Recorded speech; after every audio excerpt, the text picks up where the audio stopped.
Presidential reference اور supreme court bar کا جو ریفرنس ان کی جو درخواست تھی اس کے اوپر، اس حوالے سے ذرا سر بتائیے کہ آج کیس کس طرف جاتا دکھائی دے رہا ہے؟ دیکھیے، جہاں تک سپریم کورٹ بار ایسوسی ایشن کی جو پٹیشن ہے اس میں تو بات میرا خیال ہے خاصی کلیئر ہو گئی ہے کہ اب یہ جو کوئی بھی پولیٹیکل پارٹی، چاہے وہ پی ٹی آئی ہے، جے یو آئی ہے یا اپوزیشن ہے، وہ ایٹ لیسٹ ڈی چوک میں یا شرائع دستور کے اوپر جو ہے وہ نہیں کرے گی. وہ انتظامیہ کے ساتھ اپنے اپنے معاملات طے کر کے کوئی بھی سوٹیبل جگہ ہے وہاں پہ وہ اپنا جو بھی ہے وہ پبلک میٹنگ بھی کر سکتے ہیں، سیٹنگ جو بھی ہے وہ کر سکتے ہیں. تو وہ تو میرے خیال میں کلیئر ہے. جہاں تک جو صدارتی ریفرنس والی بات ہے اس میں تو آج اٹارنی جنرل صاحب نے اپنے ابتدائی دلائل دیے ہیں اپنے کنٹینشنز کے حق میں کہ وہ سپریم کورٹ سے جو اوپینین چاہ رہے ہیں اس پہ زیادہ یہی ہے کہ جو لوگ ڈیفیکٹ کریں گے ممبرز نیشنل اسمبلی، ان کو جو نااہلیت ہے وہ تاعمر ہونی چاہیے اور وہ ان کو ڈکلیئر کیا جائے کہ وہ صادق اور امین نہیں رہیں گے. تو اس پہ بینچ کے مختلف اراکین کی طرف سے ان سے سوالات بھی کیے گئے، آبزرویشنز بھی دی گئی.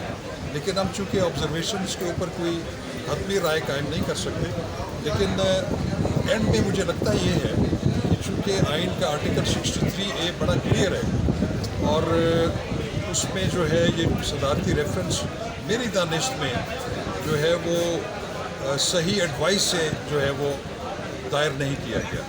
تو باقی تو ہم اس پہ زیادہ رائے نہیں دے سکتے چونکہ حتمی اس میں اوپینین جو ہے وہ سپریم کورٹ نے دینی ہے.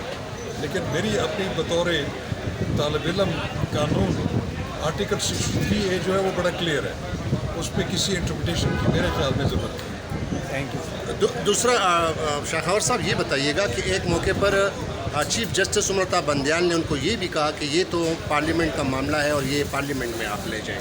اور دوسری جو بات انہوں نے یہ بھی کی، ایک طرف کا حوالہ بھی دیا کہ ایک شخص کو جو ہے نا وہ شپ سے جمپ نہیں کرنا چاہیے، جس پر اٹارنی جنرل نے کہا کہ شپ سے جمپ کرے لیکن پہلے مچھلی کو پانی میں پھینک دے اور پھر اگلے جہاز میں بیٹھ جائے.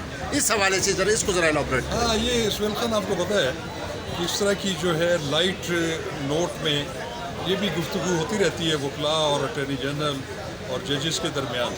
تو ایک دلچسپ مکالمہ ضرور ہے، لیکن جو ریفرنس کا جو بیسک جو اس کا تھیم ہے اس کو سپریم کورٹ نے دیکھنا ہے کہ کیا سپریم کورٹ جو ہے وہ کسی آئینی شک کی تشریح کر سکتی ہے یا کوئی از خود آئین کے تحت کوئی پروویژن بھی انسرٹ کر سکتی ہے. تو میرا خیال ہے جو میری دوسری بات ہے اس کی گنجائش تو موجود نہیں ہے.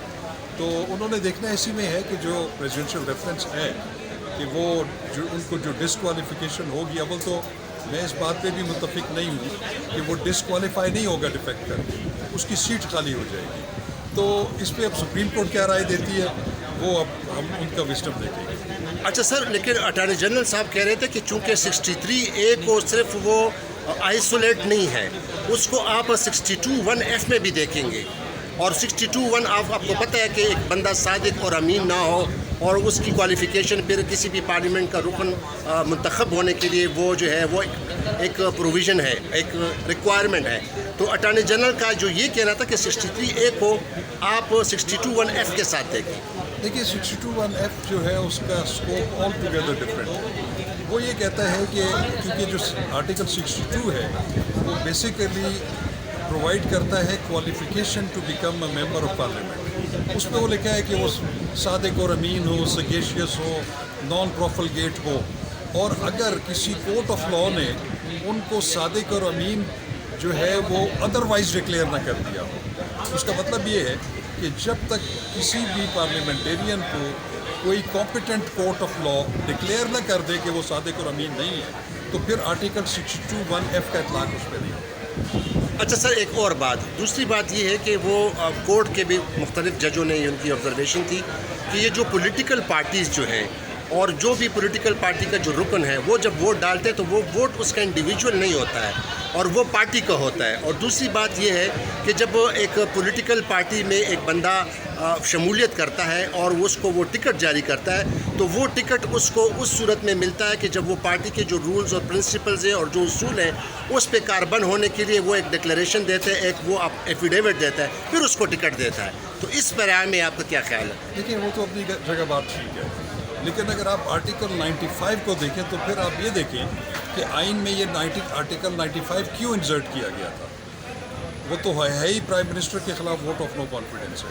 ایک بات آپ اپنے ذہن میں رکھیں کہ وزیر اعظم تو وہی ہو سکتا ہے کہ جو کہ نیشنل اسمبلی میں میجورٹی ممبرس کا کانفیڈنس جو ہے وہ ہولڈ کر رہا ہے. تو جب وزیر اعظم کے خلاف جب تحریک عدم اعتماد آئے گی تو وہ تو لازمی اسی صورت میں کامیاب ہوگی کہ جب ان کے اپنے پارٹی کے لوگ جو ہیں وہ اس کے اگینسٹ ووٹ کریں گے. تو اسی لیے جو آرٹیکل 63A رکھا گیا ہے وہ اس لیے رکھا گیا ہے کہ کوئی اپنی پارٹی ڈائریکشن کے against vote of no confidence کرتا ہے اپنے ہی پرائم منسٹر کے خلاف تو اس کو 63A کا جو کانسیکوینسز ہے اس کا سامنا کرنا پڑے گا. بہت شکریہ شاہ خاور صاحب.